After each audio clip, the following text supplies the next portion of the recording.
Welcome sa aking vlog. So, ngayon, i-share ko sa inyo kung paano kayo makapag-apply ng SSS Unemployment Benefits through online. Ngayon, bago yan, kung kayo ay bago dito sa aking vlog, please consider to subscribe para updated kayo lagi sa ating mga informative at updated na mga videos. So, ngayon, open nyo lang yung Google search ninyo. Dito, click nyo lang to. Dito, i-search lang natin yung SSS website. Ito na yung website ni SSS. Click lang natin yan. Dito, click lang natin tong create my.sss. Click natin yan. Then, dito, click lang natin tong login. Ayan.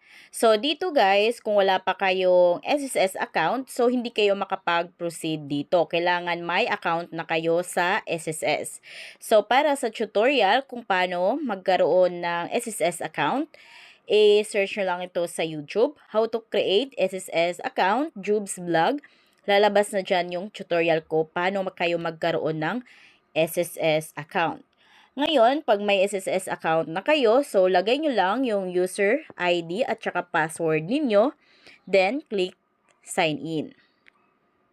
Ayan, nakapag-sign in na tayo. So, dito guys, huwag kayong mag-direct dito sa pag-apply ng unemployment benefits. So, minsan dahil hindi yan gumagana or nag-error siya. So, dito kayo sa dashboard. Ayan, click natin yan. Kita nyo dito yung benefits. Click lang natin yung benefits. Ito na yung unemployment benefit. Click lang natin yan. Ayan, so dito bago kayo mag-apply, so make it sure lang na meron kayong disbursement account na naka-enroll sa inyong DAEM. So ano nga ba yung disbursement account? So ito yung disbursement account na kung saan ihuhulog ni SSS yung pera ninyo na makukuha dito. So kung wala kayong disbursement account, hindi kayo makapag-proceed dito dahil hindi alam ni SSS kung saan ihuhulog yung pera na makuha ninyo dito. Kaya ang pinakaunang gawin ninyo, mag-enroll muna kayo sa inyong disbursement account. Then pag ito ay approved na, may disbursement account na kayo, so pwede na kayong makapag-proceed dito. Dito sa separation date, kailan nga ba tayo nawala ng trabaho? Click natin yan. Halimbawa, nawalan kayo ng work, March 17, 2026. Ayan. Next naman is the disbursement bank. So, ito yung sinasabi ko na hindi kayo makapag-proceed dito kung walang active na disbursement bank dito. So, click nyo lang yan. Then, lalabas na dyan yung disbursement bank ninyo. So, click nyo lang. Next naman is the employer name. So, anong company yung last na pinagtrabahoan ninyo na kung saan kayo ay nawala ng trabaho. So, take note dito guys na dapat yung inyong employer is mag-certify sa kanilang SSS account para kayo ay ma-approve dito. Na dapat alam ni employer na nagsasabi kayo ng totoo na natanggal kayo sa trabaho. So, pag once na na-certify na nila ito, so automatic kayo ay approve. So, pag once na nakapag-submit kayo dito sa SSS account ninyo ng unemployment benefit, so doon naman sa SSS account ng employer ninyo, so may kailangan lang silang i-click doon sa kanilang SSS account under your name to certify na kayo nga ba ay nawalan ng trabaho. Take note na kung halimbawa kayo ay awol, kayo ay nag-resign, or kayo ang mismong dahilan kung bakit kayo nawalan ng trabaho, so kayo ay hindi pwede dito. So, dapat involuntary separation. Ibig sabihin, ang mismong employer yung nagtanggal sa inyo kung bakit kayo nawalan ng trabaho. Next naman is the employment category. Then, dito mamimili kayo kung alin dito yung applicable sa inyo. So, kung kayo ba ay covered employee, mine worker, racehorse jockey, land-based OFW, sea-based OFW, household helper. So guys, para naman sa mga employed dyan, tulad ng nasa mga company, so kayo ay belong dito sa covered employee. Click nyo lang yan. Next naman is the agency to apply for Certificate of Involuntary. So pag kayo ay nasa Pilipinas lang, so piliin nyo yung DOLE. Next naman is the preferred office. So saang DOLE kayo mag-process? So dito guys, hanapin nyo yung DOLE na malapit sa kumpanya ninyo. So dito kung saan mas malapit yung kumpanya ninyo is yun yung DOLE na piliin ninyo. So halimbawa, ang company ninyo is nasa malapit sa Quezon City. So DOLE NCR ito, DOLE Quezon City yung pipiliin ninyo. Click natin yan. Next naman is the involuntary separation reason. So ano nga ba yung mga dahilan kung bakit kayo tinanggal ng employer ninyo or ng company sa work ninyo? Mamimili kayo sa mga reason dito kung saan nga ba belong kayo. Halimbawa dito, ito yung reason kung bakit nawalan kayo ng trabaho, closure or cessation of operation. Halimbawa, nag-close na yung pinagtatrabahoan ninyong kumpanya, so yan yung pipiliin ninyo. Halimbawa naman, nagbawas ng tauhan, so ito naman yung retrenchment or downsizing. So, piliin nyo lang dito guys kung alin dito yung applicable sa inyo. Bago kayo mag-next dito, make it sure lang na tama yung nailagay nyo ditong mga information. Double check nyo muna. Then, pag tama na, click nyo na itong next. Then, ayan guys, lalabas na agad yung amount na benefit na makukuha ninyo dito. Ito na yung amount na makukuha ninyo. Then, after nyan, click nyo na itong proceed. Then, scroll nyo sa pinakababa, may makita kayong box dito. Click nyo lang yung may box. Then, pag may check na, click nyo na itong proceed. Then, pagka-click nyo ng proceed, makikita nyo dito yung data consent ninyo. Click nyo lang itong submit. Then, pagka-submit ninyo, so nakalagay na dyan yung you have successfully submitted your unemployment benefit claim application to SSS. Then, please take note of the following. So, ito, iti-take note nyo. Screenshot nyo ito dahil ito yung transaction number ninyo. At ito yung preferred DOLE na kung saan kayo magpa-file. So, screenshot nyo ito. Then, click nyo na itong OK. Ayan. So, sa bagong update ni SSS, guys, is kailangan nang mag-certify yung employer ninyo. Katibayan lamang ni SSS na totoo bang unemployed na kayo. At totoo ba yung mga information na nailagay ninyo? Kung kaya kailangan nyo nang magpa-certify sa inyong employer. So after nyo mag-apply dito, after nyo mag-submit ng inyong SSS unemployment benefits, so kausapin nyo yung HR, kausapin nyo yung employer na nag-apply na kayo ng inyong unemployment benefits at kailangan nilang i-certify sa kanilang employer account, SSS account. Kailangan nilang i-certify yung application ninyo, which is the unemployment benefits. Dahil guys, hindi ma-process yung unemployment benefits ninyo kung hindi ito i-certify ng employer ninyo. So after nyo mag-submit, ipa-certify na nyo sa employer ninyo para ma-process ito.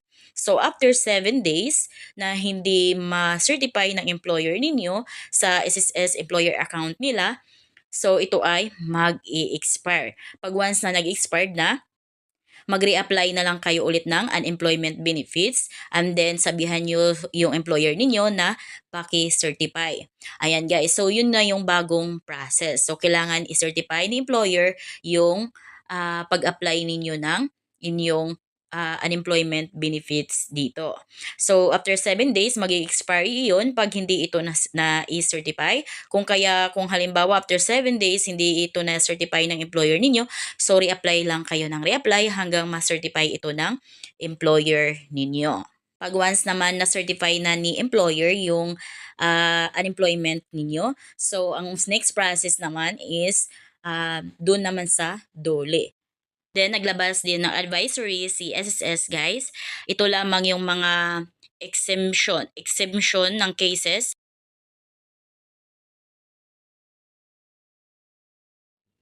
So, ngayon, pag once naman na-certify or successful na yung pagpa-certify ninyo sa inyong employer, so ang next process ninyo is sa DOLE naman. So, ang gagawin nyo na lang is, kailangan nyo din mag-submit ng requirements sa DOLE. Ngayon, sa Google search ng cellphone ninyo, click nyo lang yan. Dito sa may search, click nyo lang yan. Dito, is-search nyo lang yung DOLE NCR. Dahil ang pinili ko kanina, guys, is DOLE Quezon City. Ibig sabihin, belong siya sa DOLE NCR. Kung kaya yan yung i-search natin, DOLE NCR. Scroll nyo lang pababa, makikita nyo na dito yung DOLE NCR. So, sa mga hindi taga-NCR dyan, so kung saang DOLE belong kayo, so yun yung i-search ninyo. Yung location ng DOLE na applicable sa inyo ang i-search ninyo. Ngayon, click na natin yan. Then, ma-redirect tayo sa mismong DOLE NCR. Ayan, so click nyo lang itong Get Started.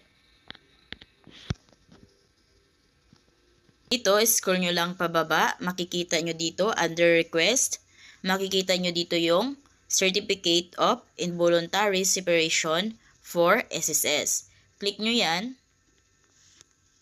Then, dito, ito yung mga requirements na kailangan nyong ihanda sa inyong cellphone. Dapat nandyan na yung picture ng valid ID ninyo.